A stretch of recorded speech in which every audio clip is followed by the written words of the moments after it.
Paalaala mula sa grupo ng Parents Against Vape. Ang vapes o electronic cigarettes katulad ng sigarilyo ay masama sa ating kalusugan. Huwag tayo magpapadala sa magandang itsura at mabangong usok ng gadget na ito. Sa likod ng mabangong usok at masasarap na flavors ng vapes ay ang panganib at malubhang pagkakasakit sa mga gagamit nito. Katulad rin ng mga sakit na makukuha sa paninigarilyo gaya ng emphysema at cancer. Ang vape ay toxic at masama sa kalusugan. Protektahan ang ating kalusugan. Umiwas tayo sa mga bisyo tulad ng sigarilyo at vapes. Suportahan natin ang isang smoke-free at vape-free na kapaligiran. Sa muli, ang paalaala na ito ay mula sa grupo ng Parents Against Vape.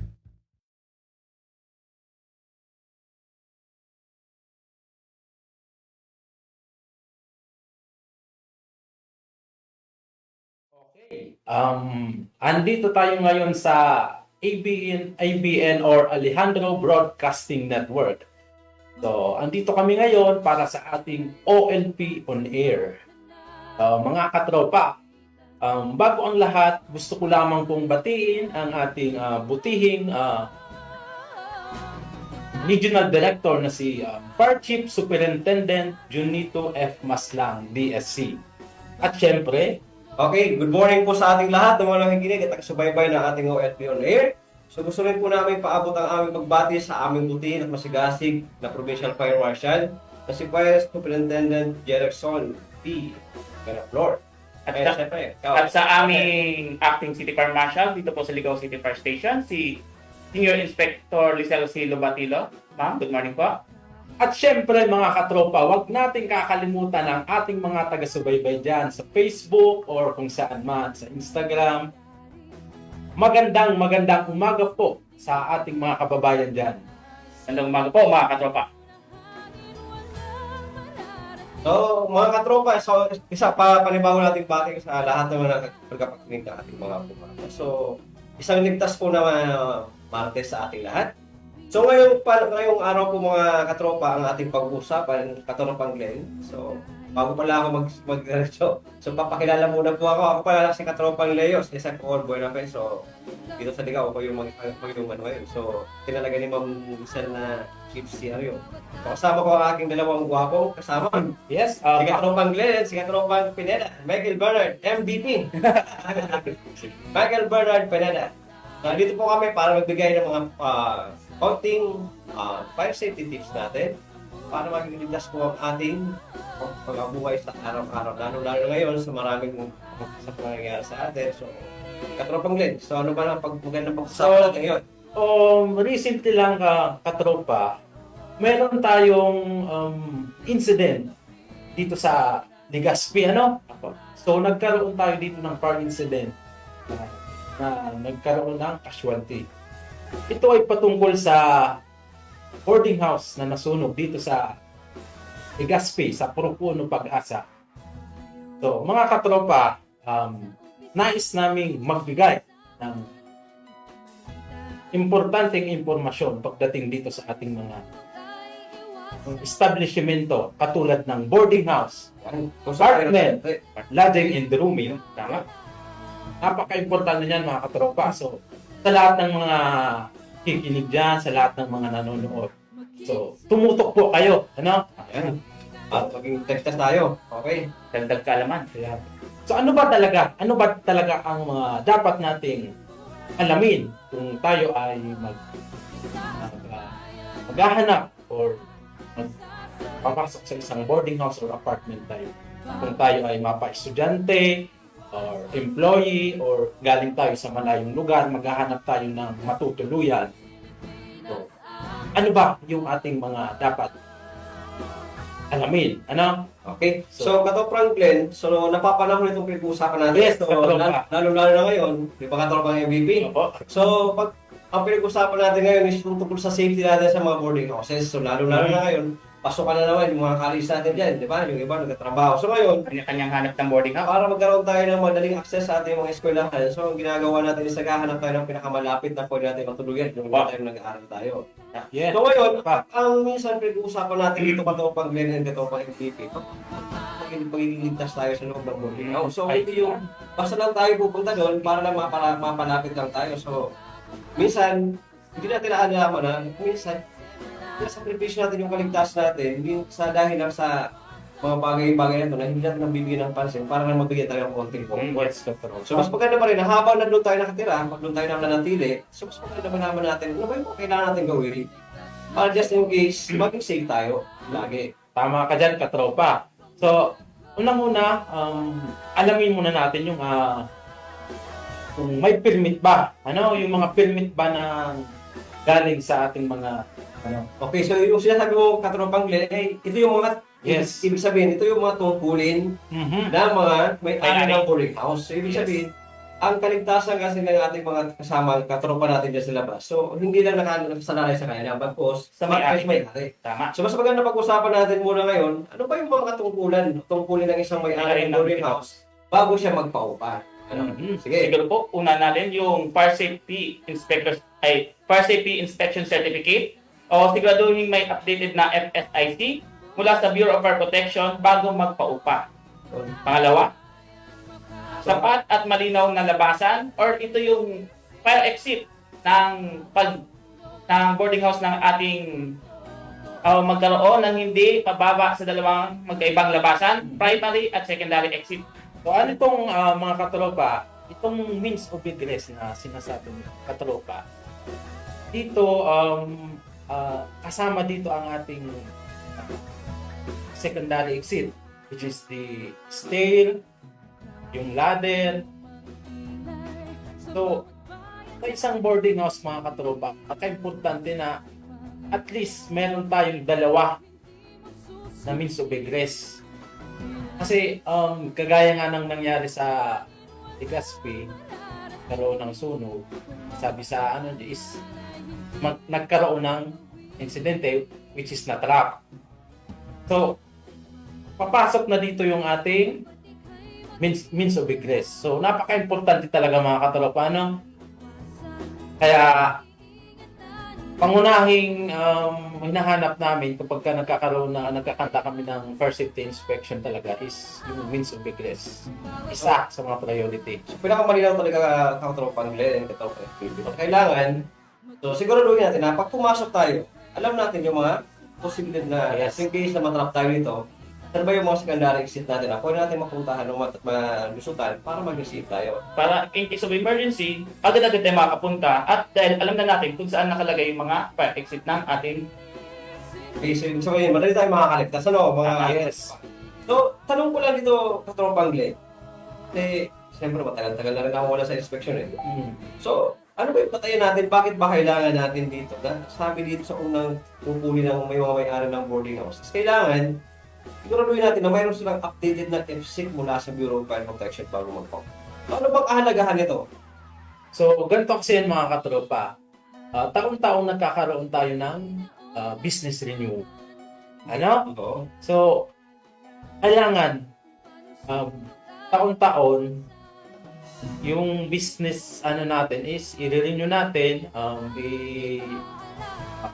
natin sa ating sa Bureau of Fire Protection, dadaan yan sa amin taon-taon. So magkakaroon kami ng inspection. So dadaan ulit yan sa amin. I-check namin lahat ng fire safety dyan sa kung nagkaroon ba ng maintenance sa ating mga fire safety fire equipment, no? Kagaya ng fire extinguisher, smoke detector. So, i-check namin yan. Minsan nga, yung ating mga secondary exit, kapag nagkakaroon kami ng re-inspection, minsan naabutan namin na obstruction or obstructed, Obstructed, oo. Tamang word, obstructed. So, ito yung kahalagahan ng pagkakaroon ng renewal. So, nabibisita ulit namin, nati-check ulit namin yung safety ng isang building. Kaya, napaka-importante din mga katropa na yearly talaga nagkakaroon ng renewal yung isang business. So yung ibig mo sabihin dito katropang Glenn, so hindi lang pala basta-basta pwede magpaupa na tatayo ako ng isang bahay, Yes, tapos katropa. papaupahan ko na. So ibig sabihin dito mga katropa, Sa una pala, kailangan natin i-secure na mayroon tayong tinatawag natin Fire Safety Inspection Certificate. Kung saan, ito yung katibayan natin para masabi na ang isang establishmento nagpapaupa para sa ganitong purpose ay talagang ligtas. Yes, Ligtas katropa. sa mga upahan at ligtas sa lahat. Tama yung katropa. Okay.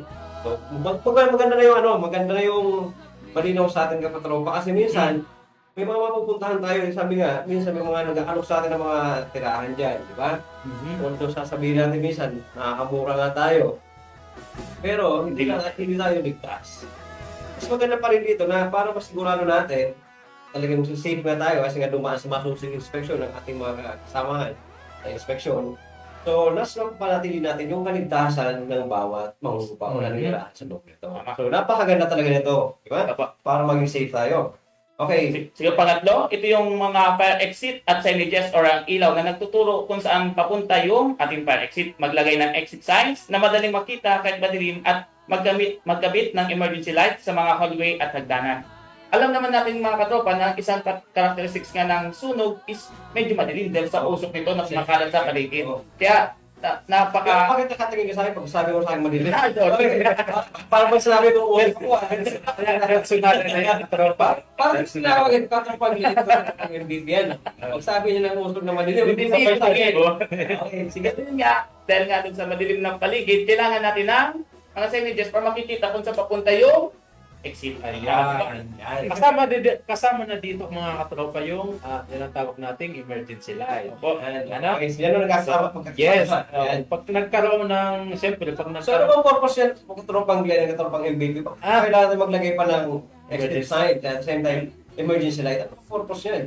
itong emergency light, mga katropa, pag nagkaroon kasi ng biglaang brownout or minsan kasi pag nagka-emergency, automatic na nagkakaroon ng short circuit, namamatay yung ating... Oo, nawawala ng power. Oo, nawawala ng nagkakaroon ng power interruption. Okay, power interruption. Kung mayroon tayong emergency light mga katropa, automatic magkakaroon ng liwanag yung natin kasi rechargeable yan, naka-charge yan mga katropa nakasaksak yan So pag nagkaroon ng power interruption, may ilaw yan.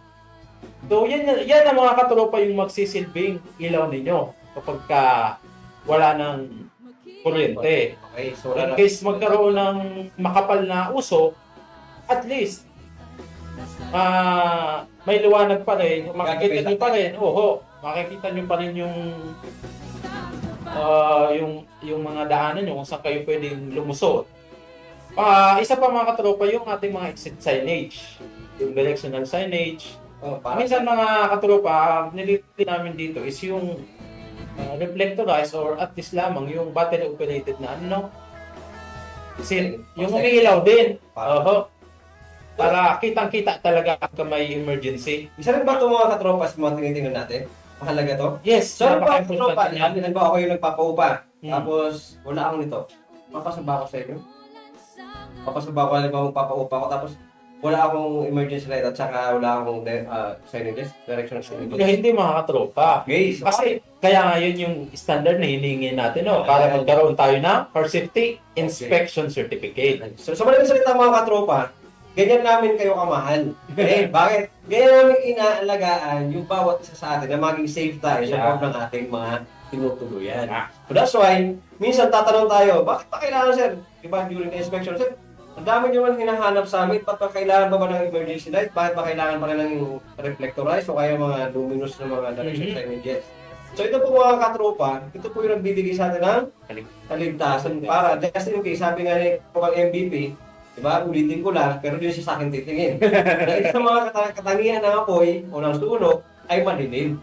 So ngayon, kapag gabi, siya yung nagbibigay liwanag sa atin para madali tayo makalabas. So normally, itong mga emergency light mga katropa, para pumasa, ilang minuto ba ito katropang din? Mga 30 minutes ba? Yung Bago bago mag-drain. mag-drain? Oo, Hindi umabot yan ang ilang oras. pero yung requirement sa atin para makapasa tayo, di ba mga 30 minutes na? Yes, so Yes, 30 minutes. At least 30 minutes po para lahat talaga magkakaroon ng pagkakataong makalabas. Okay? Sila na sabi nga, sa gabing madilim at may sunog pa, yan ang naging problema natin. Okay, so ano pag mga tungkulin ba ng mga may-ari ng boarding house? Ito po yung pag-apat, yung gagamitan pagpagting at pag-apula. Ano po yung pagpagting at pag-apula? Ito po yung ating fire extinguisher type ABC at yung ating smoke detector. Kailangan po yan sa ating mga establishmento, lalo na sa mga boarding house at apartment. Yung na sa atin, common na sa atin yung tinatawag nating fire extinguisher. And so, yung fire extinguisher kasi mga katropa, ginagamit natin ito sa papasimula pa lang na sunog. So pag malaki ang sunog na, mas mabuting tumawag na agad tayo sa pinakamalapit na fire station. And So, napakagaling talaga. yes, mga katropa. So, pag tinignan natin dito sa mga kagamitan mga katropa, pang-bagting, ibig sabihin ito yung mga nagbibigay sa atin ng hudyan. Pambagting. Pang-bagting, ibig sabihin, magbibigay ng hudyan katropa, Glenn. Sa So, kasi nga, tulog tayo, di ba? Opo. Yes. Kalimitan na nangyari sa tulog na to is, tulog tayo. Dito Tulog sa- tayo. Meron talaga dito sa may mga anak sa atin. pambagting mga katropa, mayroon tayo ditong tinatawag na smoke detector. Yun. Or May pagkakaiba ba yan katropa, yes. Glenn, sa heat detector at saka smoke detector? siyempre, Ay. from the word itself, Talaga. smoke and heat. Yes. Diba? Oh. Yung heat detector, bumabase sa Init. bago siya matrigger. Yung smoke naman, sa amount of smoke bago matrigger yung isang device. Yun ang pagkakaiba ng mga katropa. So, yung smoke detector kasi mga katropa, may dalawa tayo. May yung battery operated and yung FDAS, yung Fire Detection and Alarm System na naka-program na. Yung kadalasan natin mga katropa sa boarding house, sa lodging and rooming, is itong smoke detector. Battery operated lang siya. Kapag siya ng amount of smoke na bigla siya tutunog. Yun. So, paano ba natin ma-check mga katropa? Paano ba natin malalaman kung yung smoke detector nga doon is talagang magana pa ba? Ilan ba yung lifespan yan? Kung battery operated yan. Kung battery operated lang. Usually month lang yan mga katropa eh. Depende sa brand. Oo. Pero Pero mas sa maganda brand. talaga, constant na check-up nila, no? Yan, monthly. Check nila. Kasi sa smoke detector mga katropa, may makikita ka naman dyan na button na minsan may nakasulat na test. Tester, may mga tester. Pipindutin mo lang yan mga katropa. Pag tumunog yun, ibig sabihin okay pa siya. Okay. So, dito naman mga katropa sa FDAS, yung Fire Detection Alarm System, hindi lahat ng lodging in rooming ay mayroon ito. Nakadepende lang ito. Kadalasan mga katropa sa mga apartment type na mayroong 13. Oh, malaki yan. 13. Oo pa. Yes, katropa. 13 units or 12 above Okay. na units ng apartment. Yung US pa yun ang katropa? Taas ba ba o walang regardless o bilang? Units. Units na. Ibig sabihin, 12 bilang. above, but not exactly 12 kasi not more than 12 ang Malagay. Okay. So, ibig sabihin, 13 na more than 12. More than 12 units. Kailangan na siya na, Meron na siya tayong system. yes, fire detection and alarm system. So, sabi dito, pag below 12 daw, or exactong 12, hindi pa required. Above to. Yes. Okay. Or, kung 4-story naman, na apartment type, required na din siya. Pero katropang din, hindi ibig sabihin, katropa, sa interest lang yun ha. Yes. Pero linawin na natin yung fire, yung smoke or heat detector, kailangan kahit na ilang unit, meron nun. Yes, mga katropa. Yung usapan nating system is, dun yun sa malakihan. Mhm. Hindi malaki ang unit. So maganda yung hihilin natin mga katropa kasi Yes, baka mamaya yung iba, pagkaroon ng set point, hindi pala kami pwede na. Baka mamaya sabi niya, exemption na naman to. Okay? Kadalasan mga katropa, yung smoke detector na battery operated sa mga maliliit tayo sa boarding house, sa lodging and rooming. Diyan mo lang siya makikita mga katropa. Nilalagay yan sa kada kwarto. Huwag niyo po ilalagay yung smoke detector niyo katropa sa mga kusina. Baka mamaya ilagay niyo yung mga smoke detector sa kusina. Normally, naka-ano yan na nakadetect ng usok. So, lagi yan mag-iingay. Yes. So, ano ba kahalagahan po? Bakit nakalagay ito sa kwarto? Kasi kalimitan po mga katropa, di ba? Minsan, may nakakaligtaan tayong mga gamit na nakasaksi yan, di ba? Lalo yung mga charger natin. So, normally, pag nag-overheat, nagkakanak ng usok yun, di ba? Yes. Susunog na yun. So, sa malamang, usok palagi, maagapan. So, yun ang pinakamahalaga dito mga katropa. Kung bakit nagkaroon tayo ng, sabi, isa sa mga tungkulin ng mga may-ari ng boarding house, is kaya kayo magkaroon ng, o mag-install ng, tinatawag natin mga kagamitan, pang-bagging at pang-apula. good. At itong paglima natin, ito yung maayos na electrical wiring o magpasiyasat ng linya ng kuryente sa lisensyadong master electrician. Taon-taon upang maiwasan ang octopus wiring at overloaded circuits. Ano po ba ang yung tinatawag na octopus wiring? Ang octopus wiring is ito po yung isang extension wire na kung puno na, kakabitan ng another extension wire para makapagsaksak ka ng ibang appliance. Yan yung tinatawag siguro katropang MBA na tinatawag natin. Taksakang pansamantagan. Yun. Nakadalasan binibili sa Kung saan Kung saan. saan. So, iwasan po natin na natawag natin mga saksakan pansamantagan. Kasi lagi natin iisipin, pansamantala lang muna. Pero tumatagal na, no? Kaya tinatawag natin pansamantagan. So, normally po mga katropa, so kailangan, sabi nga sa mga inspector natin dito sa katabi ko, so mayroon sila mga tinatawag na,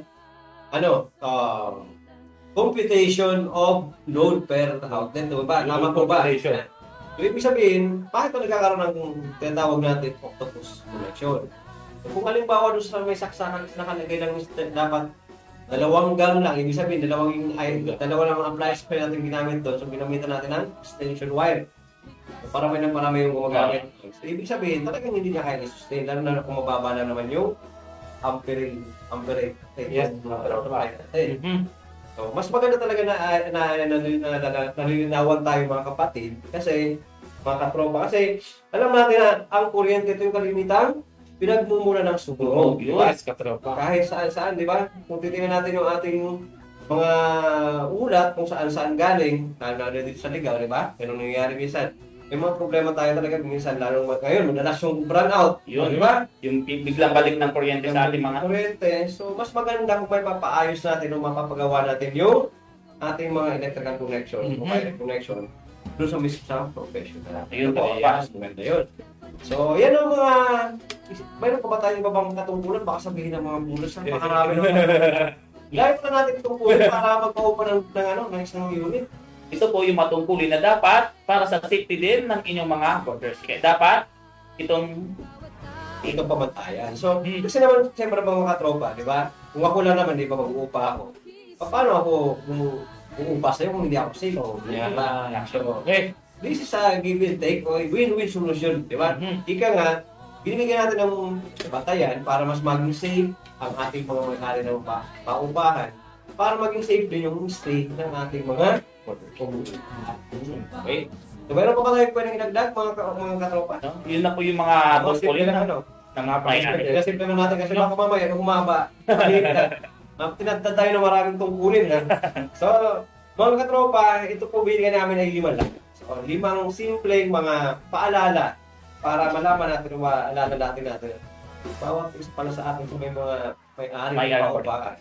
May mga katungkulin. Hindi na yung magpapaupa lang tayo. Bahala na kayo sa buhay nyo dyan kung ano mangyari sa inyo, no? Okay. Sige. Ano masunod natin katropa? So, sunod natin yung mga paalala naman sa mga borders. Siyempre, tapos na tayo sa nagpapaboard. Doon naman tayo sa mga borders. Kasi minsan,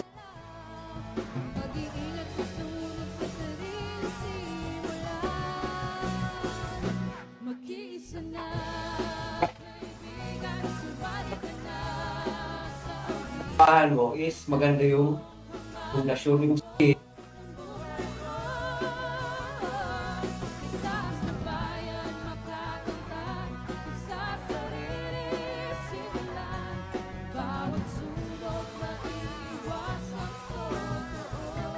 Unang-una dito mga katropa, kilalanin ang emergency exit at evacuation plan. Yun. So, paano ba yung ginagawa natin mga katropa? So, sabi dito, alamin ang mga labasan at ang safe assembly area pagkapasok pa lang sa boarding. Ayan. So, pagpasok natin siyempre sa boarding house, alamin na agad natin, siyempre, iikot na agad natin kung may mga labasan ba, kung dalawa ba ang labasan nito, pasok, tapos may ibang exit pa. Kung nasa second floor kayo, tingnan ninyo kung may stair pa ba dun sa dulo or kung walang stair, kung meron bang ladder. Ano? So, sa madaling salita mga katropa, ito yung tawag natin physical ocular inspection natin sa area bago tayo pumupa. Ikaw mismo na borders, alamin mo kasi hindi natin alam kung kailan magkakaroon ng emergency. Yun nga, meron nga exitan yung building pero di man natin alam kung saan yun, di natin yung basta-basta magagamit. So, pinakamadali dito mga katropa, kung mayroon kayong nakitang emergency plan or evacuation plan, tingnan nyo na muna doon kung saan nakalocate yung mga so, para mas madali yung mahanap. Oo. Alam ba natin saan ba tayo pupunta? Yeah. Just in case matrap tayo sa common na dinadaan natin, alam natin kung saan pa tayo lulusot para Lulusot. mag-stay tayo. Tama. Yan. So that's why mga katropa, in-encourage namin lahat ng mga nanonood sa atin na make sure na yung mga paupahan natin dyan o kaya yung mga lugar na inuupahan nyo is mas siguro natin na mayroon kayong dalawang lagusan. So ano ba yung dalawang lagusan, sir? Pwede bang gawin natin dalawang pinto? Pwede bang dalawang pinto? Magkatapat. Pwede nga natin. Okay. So, ibig sabihin po nito, dalawa yung lalabasan natin, kaya lagusan natin. So, yung isa, yung common na dinadaan natin, then meron tayong tinatawag na emergency exit. Okay. Kasi nga, emergency exit, hindi yun yung common na ginagamit natin. Kasi minsan, nagkakaroon ng misconception nito mga katropa. Ayaw nila maglagay ng secondary exit o kaya emergency exit kasi minsan, ito daw yung dinadaanan ng mga makukulit natin yung mga kasamahan sa Oo, labas. minsan ang rason nila yung Oo, kasi magnanakaw. sir, maglalagay niya kasi diyan dumadaan yung mga pasaway sa amin, umaakyat. Nagsa-shopping sa loob ng mga... Nagsa-shopping ba? Nagsa-shopping na sa loob ng mga unit. Minsan ayaw nila palagyan ng ladder katropa eh. Ano? Yung isa din sa importante sa ating mga pero kapag nagkakandak ng inspection, minsan yung mga may-ari, ayaw nila kasi ang reason nila, sir, nagkaroon na kasi dito ng nakawan na dumaan doon mismo. Oo. Sa secondary exit. Kaya minsan, parang may trauma din sila na ayaw. Pero, syempre, mas priority natin yung safety at kaligtasan ng mga borders. Okay. So, isa po yan mga katropa sa mga tatandaan natin sa mga borders ha. Huwag natin hahayaan na dead end ang papasukan natin. Kasi talagang wala tayong palapasan. Kaya ano pa kasunod natin? Okay. Ang next natin ay iwasan ang dangerous electrical habits. Yun. Yan. Huwag mag-octopus. Yan, sabi na ni katropa kanina, octopus wiring. At syempre, huwag iwanang nakasaksak ang mga appliances o charges kung walang tao. At iwasan ang paggamit ng sirang extension cords. Yun. So, napakalinaw po mga katropa ha, yung sinasabi namin dito. Okay, makulit man kami sa inyo, pero ganun pa rin. Bakit ba kami nagiging makulit sa inyo? Kasi ganun namin kayo kamahal. Ayun. Kung bakit kami nandito ngayon kasi mahal namin kayo. Yan. Gusto namin maging safe lagi kayo. Okay? So, ang madalas nating ginagawa itong mga katropa, no? Lalo-lalo na sa, kapag charge ng cellphone. Minsan, iniiwanan lang natin yung tatanggalin yung cellphone, iniiwanan nakasaksak yung charger. Hanggang sa, umalis ka na, nakarating ka ng SM, saksak pa. Ang isa nga problema dyan mga katropa di ba? Kasi nga, border tayo, estudyante. So, Di ba? Bumibili tayo ng mga gamit, yung mga heater, minsan Yun. tayo nagluluto. Di ba? So, isa rin itong paalala sa inyo mga katropa na yung mga ginagamit nating lutuan dyan. Okay? Pag di na natin ginagamit, so para maiwasan natin, gawin po natin.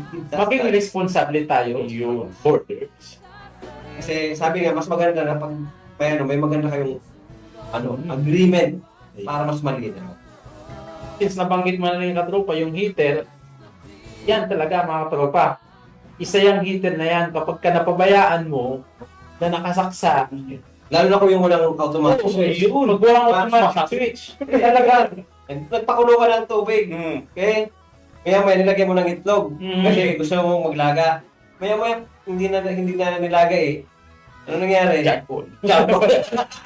Kasi ang heater na yan mga katropa, usong-uso yan sa mga estudyante, sa mga boarding house. Yun. Isa yan. Sa mga So, pinadala ng mga borders sa kanilang mga boarding. be responsible ng mga katropa na kapag gumamit tayo nitong appliances na ito, dapat andun tayo mismo. Huwag nating kakaligtaan, huwag nating iwanan, nakasaksak pa o may laman pa kasi napakadelikado ng heater na yung mga katropa pag napabayaan. Malamang ito mga katropa, itong pinag-uusapan natin is connected sa pangatlo nating... Ano ba nga to? Oh. Ayan, andito, ang sabi dito, mga katropa, ibabawal na pagluluto at pag-iihaw sa kwarto. Yan. Gamitin lamang ang nakatakdang communal kitchen area para sa pagluluto. Iwasang mag-iwan ng nakasinding kalan, kandila, o katol. Yun. Alright. So, mga katropa, ibig sabihin, huwag na tayong magluto sa loob ng higaan natin. Kung meron tayong communal na tinatawag natin, kaya meron tayong communal na kitchen, di doon tayo sa common kitchen natin para walang problema. Okay, ano pa sunod kapatid? Siguro yung proper housekeeping. Ayan. Dapat din natin malinis ang ating mga kwarto at ating mga inuupahan na. Yan. Ano pa susunod kapatid? So pagka yung mga ano natin sila katropa natin. Ano pa ba? Lastly, yung reporting, security, and safety hazard. So ibig sabihin po mga katropa, kapag mayroon tayo nakita mga safe fire or electrical hazard na pansin natin sa loob, pagbibigay alam na agad natin sa ating mga may-ari o inuupahan para maging safe tayo. So kasi po mga katropa, ang ating pinag-uusapan na natin dito is simple lang. Diba mga katropa? Yes, So meron po itong key on air reminders at call to action. So ano bang ginagawa namin dito mga katropa? So ang aming mnemonics po dito ay tatawag namin catchphrase ay sabi namin dito yung motto namin is ligtas ang may alam. Bago sumakay sa mura, Tiyaking ligtas sa sunog ang tira. huwag tayo magpapadala sa mga pumurahin kasi baka mamaya yung sabihin, mura dito doon tayo, no? Okay? Gagawin natin isipin, ano ba yung matitira sa atin? Yeah. Okay? At the same time, huwag tayong mawawala ng mga numero. Mga importanteng numero natin sa BFP. Okay? Ano sa ligaw? Ano number natin dito kong tropa? Para mayroon sila yung mga nanonood dito sa ligaw. Okay? So, Siguro una yung 911. yan. Pwede natin. Okay. So, meron pa ba tayong pwedeng idagdag mga katropa? Wala na? Yun lang po mga tropa ang aming mga konting reminders, paalala para maging safe po tayo lahat. So, kasi po, sabi nga namin, ang aming gusto lang mangyari sa inyo is lagi pong ligtas tayo lahat. Mga katropang Glenn, Yes, tama. kasi nga yung word natin doon, pagmamahal. Sa BFP, mapagmahal kami. Yan. Alam mga Sinisigurado, Ligtas. ligtas lahat kayo. Okay? So, meron pa ba tayo? Wala na. So, Wala na. inabot na po kami ng oras at kailangan namin magpaalam. So, hanggang sa muli, maraming salamat po sa inyong lahat mga tropa. And, lagi po natin isipin, ligtas ang may alam at magtulungan tayo, lahat ay kaya nating iwasan. Maraming salamat and good morning po sa inyo lahat. Thank you. Thank you.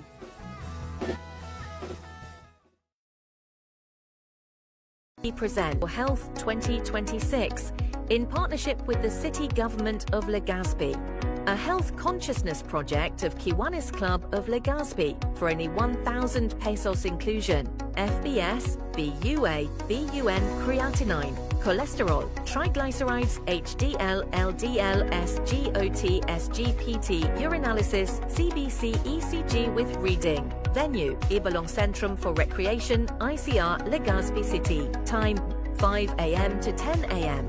Extraction dates, July 26th, 2026, August 2nd, 9th, 16th and 23rd, 2026. Consultation dates, August 2nd, 9th, 16th, 23rd and 30th, 2026. With free consultations on site, medical checkup, surgical checkup. Contact us, Tim Davila Jr. 092285551820. Marlon Angelis 0916-256-7600.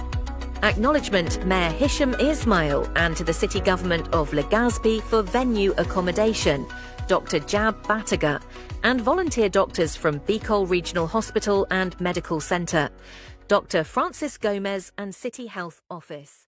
Sponsors: Cotton City, Daddy's Angels Medical and Diabetes Clinic, TY Accounting Office, Bicol Memorial Park, Davies Paint Reinvented, Rabvax Animal Bite Treatment Centre and Medical Clinic, KGM Pharma Medical Corp, Mercantile Insurance, Veterans Bank, China Bank Savings, a subsidiary of China Banking Corporation, JBDC, Johnson Builders and Development Corporation, Kim Shome, Engineering Consultancy Service, Jerry's, Roasted and Fried Chicken, Nelstar and Adam Fitness Gym, Rapid Global Medical Diagnostics Incorporated, Best Oil, Romancelli Residences, SRB San Roque Resta Bar, New Blossoms Catering Services Inc., Base Autocare at General Services, Gamit Pangkasa Presyong Pangmasa, Alejandro Broadcasting Network ABN, Alpha Insurance Services, CTPL and comprehensive for trucks, cars, tricycle and motorcycle, helping to improve the health of the world one community at a time.